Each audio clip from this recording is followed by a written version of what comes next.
Okay, so welcome back to another video on this channel. Premier League Game Week Predictions is finally back after what was just an extremely dead and just draining international break, especially if you are an Irish citizen like myself and had to witness that utter shambles we witnessed in the last 2 weeks. But nevertheless, the Premier League is back this weekend, well and truly. We have some very good games this weekend to predict, and that is exactly what I'm going to be doing in this video. It's coming to the crunch time now for the teams that, are still in the relegation battle or in the top 4 race. It's an absolutely massive part of the season for them. But yeah, we are going to get straight into this now, starting off with the game taking place at Stamford Bridge on Saturday lunchtime, and that is Chelsea versus West Brom. Now, so far so good under Thomas Tuchel. He's done an absolutely brilliant job at Chelsea so far. 14 games unbeaten now for him in his tenure. We look a lot more resolute at the back, and even though we haven't really scored as much goals as maybe we would have liked to, but overall I think defensively there's no problems whatsoever. West Brom themselves, if I actually look at the table, I just think they're here to make up the numbers at this stage. I'm not going to lie, on really bad form at this moment in time. 18 points to the name. They're currently 10 points adrift. Yeah, West Brom are basically down. In terms of Chelsea's injury doubts, I think that Mason Mount and N'Golo Kante were the only ones that actually, picked up knocks on international duty. Thiago Silva is back, but whether or not he gets back into the team remains to be seen. But nevertheless,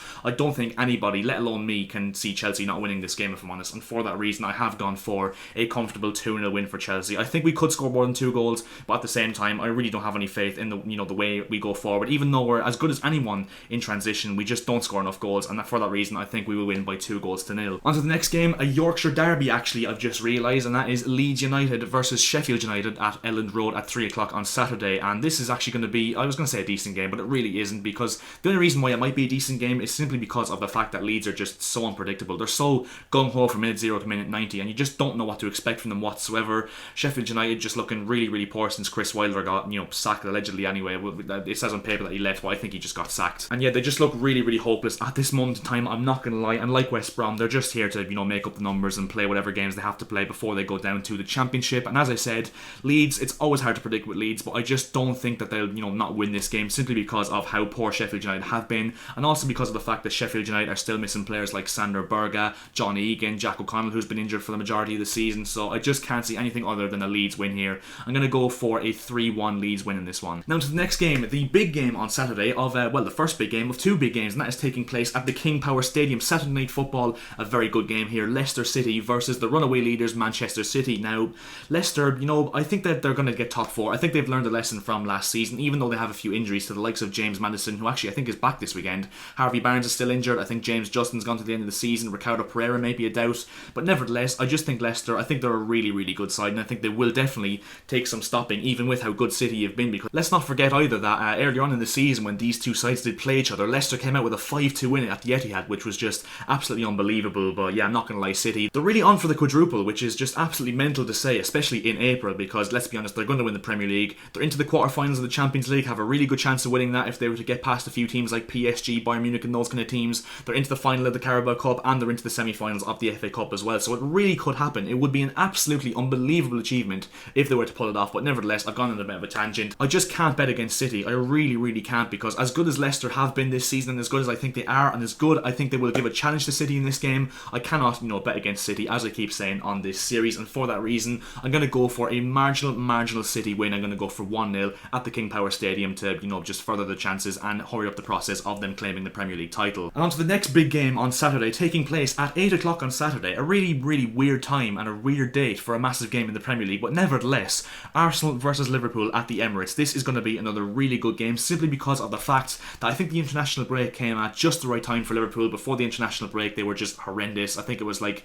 6 defeats in a row or something at Anfield, to likes of Brighton, Fulham, Burnley. And to be fair, on the other side as well, I think that Arsenal actually under Mikel Arteta have actually had a really good record against the top 6 teams in the Premier League. So this is going to be a really interesting one on paper. And I'm not going to lie, I do think that Liverpool, if they're going to get top 4, they kind of have to win this one. It'll be very interesting to see, and I think it will prove a lot about where Liverpool are both physically and mentally in this game, as to whether, they can get top 4 in the end and can get them enough points back into the top 4 race. But overall, I've gone for a draw here. I'm just going to sit on the fence. I'm going to go for a 1-1 draw. It wouldn't surprise me whatsoever if Liverpool were to win by 2-1, and I do think that Diogo Jota will actually score in this one and play a massive part in Liverpool getting something from this game. But nevertheless, I think it will be a 1-1 draw. And now to the first game on Sunday, which is taking place at St Mary's Stadium, and that is Southampton versus Burnley. Now, Southampton in this new year have just been horrendous. I think they've only actually won 2 games in this calendar year, and the first one was on the first 4 days of the year when they beat Liverpool to go top of the table. But my word, word has a lot changed since then, because I'm pretty sure in saying the only team they've actually beaten since that period started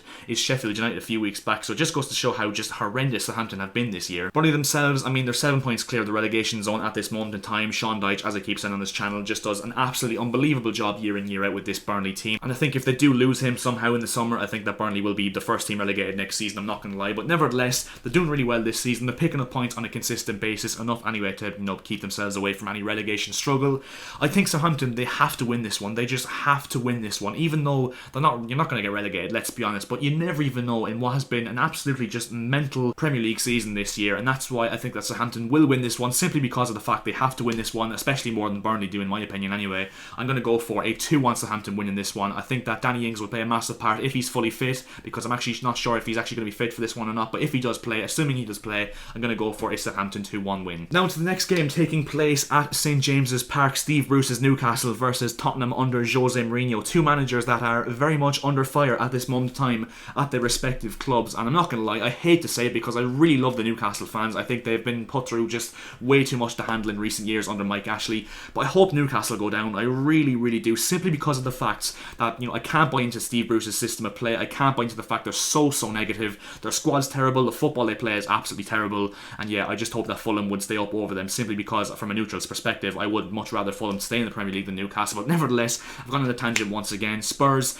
themselves, Jose Mourinho under massive pressure, despite the fact they beat Aston Villa last time out in the Premier League before the international break. They did lose twice in a row to Arsenal in the North London derby, and that just humiliating bottle job of a performance and a result against Dinamo Zagreb in the Europa League as well. And yeah, I'm not gonna lie, I can't see any hope for Newcastle whatsoever. I do think they will be going down in the next 8 or 9 weeks whenever the season does of course come to its conclusion. I'm going to go for a marginal Spurs win here, simply because of the fact that I don't think Spurs are many great shakes themselves. I'm going to go for a 2-1 Tottenham win. I think Callum Wilson to get a goal for Newcastle on his first game back from injury, and yeah, I think that Spurs will just about edge it over Newcastle, who are going to face yet another defeat in the Premier League. Now to the next game taking place at Villa Park, and that is Aston Villa versus Newcastle's fellow relegation strugglers, as I mentioned, Fulham. A massive game for Fulham this. They need to simply just start turning draws into wins. They've drawn way too many games this season, and as I said, they really need to start picking up 3 points on a consistent basis now if they are going to beat the drop over Newcastle. And yeah, this is going to be a massive game for Aston Villa as well, because they've actually lost the last 4 games in the Premier League this season, all of which did not include Jack Grealish, who of course could be back from injury in this one, which is going to be massive for them, because I think you've seen in recent weeks how important he is in terms of their creativity, their invention, their spark, and basically their entire play going forward. And yeah, assuming Jack Grealish is back, I do think that Aston Villa will get a point from this one at the very least, but if Jack Grealish doesn't play, I can genuinely see Fulham nicking a 1-0 win here, but simply because of the fact I think Grealish will at the very least come off the bench in this one, I'm going to go for a draw, and I'm going to go for a 1-1 draw in this one. Now to the next game taking place at Old Trafford, Manchester United versus Brighton. Now, Manchester United actually, another one of those teams just not really playing for anything in the Premier League. I'm not going to lie, I think everyone knows at this stage they're going to come runners up to Manchester City. They're going to be okay for Champions League football. It's as simple as that. Brighton themselves, they seem to have this bit of a weird pattern of form this season, where they kind of go like 3 or 4 games lost, and then they kind of win 3 or 4 games. But yeah, I think they'll do enough to survive, Brighton. I mean, their XG, as we've seen this season, is through the absolute roof against most teams they play. So they're actually, creating a lot of chances, playing very good football. They just don't score enough goals, if I'm honest. And to be honest, I'm going to just get my prediction off the line straight away. I do think United will just about nick this one. It wouldn't surprise me whatsoever if Brighton went to Old Trafford and got a point, if not 3. But nevertheless, I'm going to go for a marginal United 2-1 win. Now to the penultimate game of this game week on Monday Night Football at 6 o'clock, and that's taking place at Goodison Park between Everton and Crystal Palace. Now, Everton, I'm not going to lie, they're just so dull and just dead going forward without James Rodriguez in that team. I'm not going to lie, whenever they've, won points without James Rodriguez in the team, it's been sloppy, it's been just grinding out 1-0 wins and stuff like that, and they have actually lost the last 2 games in the Premier League as well, so it'll be very interesting to see if James Rodriguez comes back into the team for this game and actually, makes an impact. In terms of players coming back into the team as well, the kingpin of Crystal Palace's team, Wilfred Zaha, is of course back. He was back a few games before the international break as well, but assuming James Rodriguez does play in this one, I can't not back Everton in this one, and that is why I'm going to go for an Everton 2-0 win. If Everton don't have James Rodriguez though, I would see a draw, but nevertheless, I think he will play, and I think Everton will take the spoils. And the final game, also on Monday Night Football, just after the Everton Palace game, and that is taking place at the Molineux, Wolves versus West Ham. Now, first of all, West Ham, what a season they've had. As I keep saying, even as a Chelsea fan, I can humbly admit they have just been absolutely unbelievable. They've taken everybody by surprise. They're currently in a major top 4 challenge. They're probably actually our main, competitors for the top 4 this season, which just sounds absolutely mental to say in April. It's so late on in the season, but nevertheless, I think this will be a really tough game for Wolves. Even without Raul Jimenez in their, in their team overall. I think that Wolves are slowly starting to backtrack into like lower mid-table, and I think that's probably where they'll finish because of Raul Jimenez's absence. It's been a really weird season for Wolves, but one thing you can say about them is they can be very, very solid defensively, and for that reason, I think they will shut out West Ham to a certain extent. I do think they will take a point from this one, and once again, I've gone for a 1-1 draw simply because of the fact that I think West Ham, the law of averages, I don't think they can keep winning games, every single week. I do think Wolves will get a point from this one, and I do think that it will be a very good game overall. And yeah, that will bring us now to the end of these gaming predictions. If you want to go and leave your predictions as per usual on this channel down in the comment section below, please feel free to do so, because it should be a very interesting game week in Premier League football overall. So make sure you leave your predictions down in the comment section below. Also make sure to subscribe to the channel if you are new, because we are looking to hit 1.6k subscribers now. And first of all, actually, I wanted to say I completely forgot about, thank you guys for 1.5k subscribers. Obviously a massive milestone on this channel. We've been looking to hit it for quite some time now. We finally hit it, we finally got over the line, and yeah, now for 1.6k. And also if you could leave a like on the video as well, that would be massively appreciated. It helps me out more than you guys could ever imagine. And I'll see you guys in my next video. See ya.